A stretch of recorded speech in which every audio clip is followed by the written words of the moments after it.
Hello, friends. Lee Sanders here of the RCWR show, covering all things wrestling, entertainment, and beyond. Entertaining you since 2011.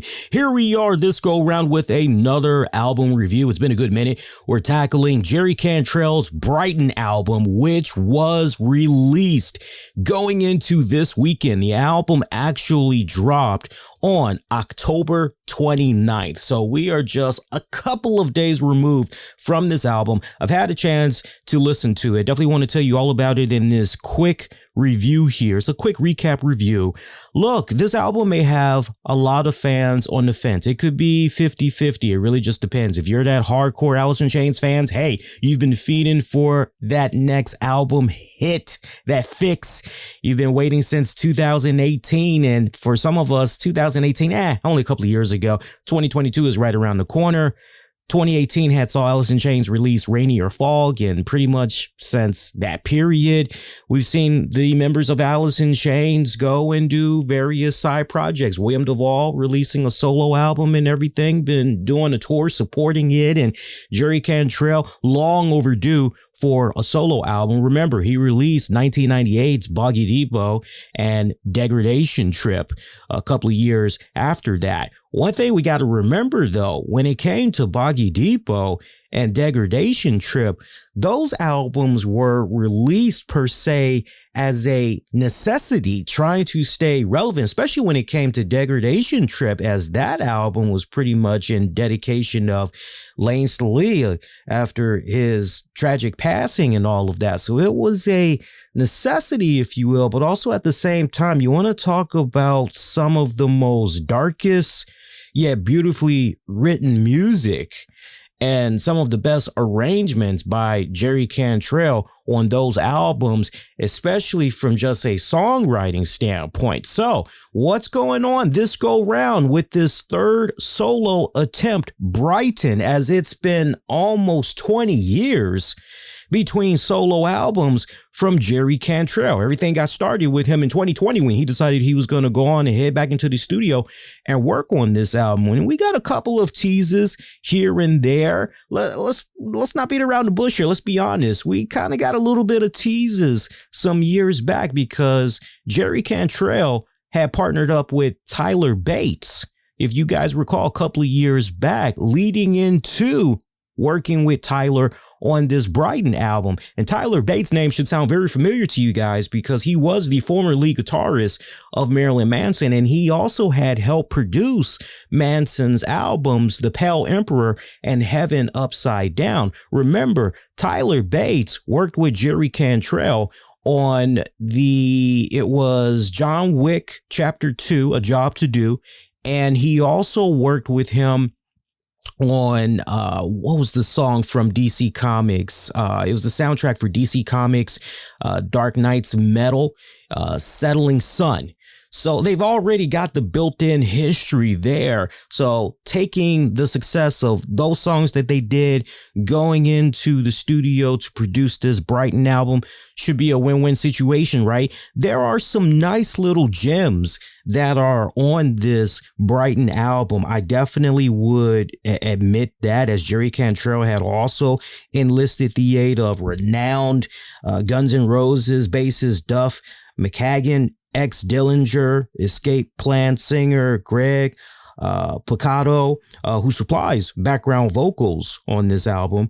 Of course, Tyler Bates doing his thing as composer and producer.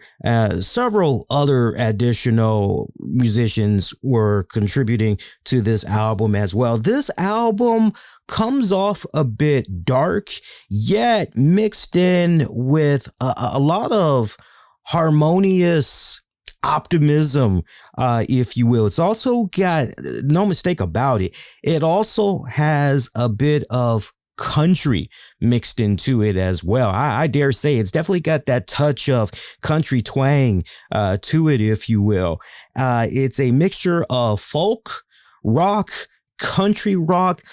Throughout this whole album, very calm, reflective, a bit of a retrospective album, if you will. We find Jerry Cantrell to be in this mellow place now, now that he's gotten more grayer in his beard and in his hair, and he's gotten more lines, and, he's probably been through the most difficult and hardest tribulations that has come at him in his life, from, at one point being homeless to dealing with drugs and alcohol, being a recovering addict, losing his best friend in Lane Staley, former vocalist of Alice in Chains, and, relationships coming, relationships going, relationships of all kinds, so to speak. So, a lot of that trademark, man, that's just pretty heavy. What a blackened heart. What that we heard from the first two solo albums, a lot of that is pretty much gone when it comes to this Brighten album. I'm not saying that this entire album is all rainbows and gumdrops. I mean, there's a little bit of mellowness in this album, but what I picked up from this album overall, the overall message is optimism, and just no matter what's going on, just continuing to persevere, continue to fight through it. Those are really the main gist of what I picked up throughout this whole album. But make note of the bullet points that I mentioned earlier, as far as it being a very calm, reflective, retrospective album. And, this album, pretty short album. I got to say to you guys, this album ran about, I would say this album, it ran about almost 40.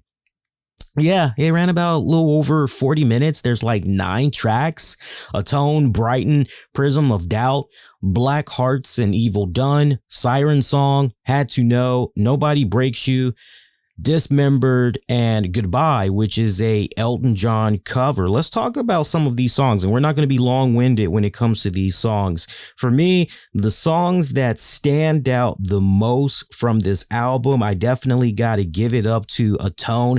I just love how, as I'm just listening to the musical arrangements of this, and then I hear Jerry Cantrell just come in with the lyrics and everything, I am just picturing a open, wide, plain field in some type of a country setting, and I'm imagining a cowboy riding on a dark horse as there is a sunset in the background, and like some stuff is about to go down once the sun has set and we are officially going into nighttime mode. I mean, I really love the way that Atone pretty much opened up the album. And, I'm totally okay with that. But, I'm thinking about how the album closed out with Goodbye. And I just can't help but wonder if maybe it would have been kind of cooler to have Goodbye open up the Brighten album, and then you follow up with Atone. Let me know, for you guys that listen to the album, let me know if you think I might be on to something there, because Goodbye, look, I'm a Elton John fan, and anybody that's not an Elton John fan, and this is going to be your first time hearing Jerry Cantrell's Goodbye cover, then I highly would encourage you to, after you get done listening to Jerry's version, listen to Elton John's version. And Elton John's version still, which is the original, still holds up to this very day. I thought Jerry Cantrell did that song a lot of justice, but I just can't help but feel, with such a powerful song that Goodbye is, and such a short duration of a song too. It's under 2 minutes. Really, it's under 2 minutes. You can try to stretch it all you want. It's under 2 minutes, okay? So I can't help but wonder if maybe it should have been flipped and Goodbye should have opened up the album, and then we go right into Atone. Let me know what you guys think, but regardless, I like the way that it pretty much had opened up. I thought Atone was the most strongest out of the album. Coming up behind that, I would also say Siren Song is another one. Nobody Breaks You. Nobody Breaks You really screamed to me, if he was still living with us, Lane Staley. Lane Staley would have been so great just going back and forth, because that was the trademark back in the day of Alice in Chains, when Staley and Cantrell would just be, oh my God, the harmonies that those guys had. I mean, the stuff of legends. Now, William Duvall, to his credit, he's coming into his own as well with the harmonies. William would have been excellent on this track as well. Hell, the Alice in Chains band, period, would have been great on this particular track. But, you know, for what it was worth, I definitely, it was a head turner for me. It was definitely a head turner for me. I would also say that Dismembered was a somewhat, actually, you know what? No, I take that back. Siren Song. I don't think I mentioned that song yet. Siren Song was also a pretty good one. And of course, Goodbye, which we've talked about at great length and everything already. So no need to rehash that again. But yeah, I only felt that there was a couple of good, strong gems on this album. And if you were to ask me straight up, what was I really expecting from this album? I was expecting essentially a little bit of the same from the first two albums, as far as that country twang type of flavor to it, that folk, that country rock. So it did not disappoint from those standpoints, but I definitely was expecting to get to a point somewhere on this journey of an album where Cantrell was going to switch it in the gears. And it just felt like throughout this whole album of Brighter, we just stayed at this one level. We just stayed at this one playing field. And, you know, you just imagine a roller coaster, if you will. I just felt that, typically a roller coaster, you're just, okay, you're going, and then you hit that high point and then you just go, boom, you just drop automatically down, and then it just goes up and down. I wasn't expecting that type of a emotional listening roller coaster, but I definitely was expecting for the album to go into okay, we've gotten this song out the way. All right, this was a nice little pleasant song. Okay, now we're getting ready to go into something that's pretty heavy. We're getting ready to, I was looking for that next Settling Sun. I was kind of looking for that next A Job to Do song. You feel where I'm coming from? I was kind of looking for Jerry Cantrell to remind us yet again why he is one of the best guitarist that is out there on the face of the planet. I was looking for those key songs on this album that was just gonna blow me away, because when you just go back and you think about the other two solo albums, there were definitely some pretty good gems, especially from a guitar standpoint. I mean, when you go to Boggy Depot for a moment there, use that as an example. My Song, I thought the arrangements, the guitar arrangements and the lyrics alone, I thought that was just a badass freaking song. And then don't even get me started on Degradation Trip. I mean, that honestly would be like its own little album in itself. But just some of the key tracks from that album, as far as just the emotional listening roller coaster that you were going on: Angel Eyes, Psychotic Break, Pro False Idol, Siddhartha. Hopefully I'm pronouncing that right. If I'm butchering it, you guys gotta forgive me.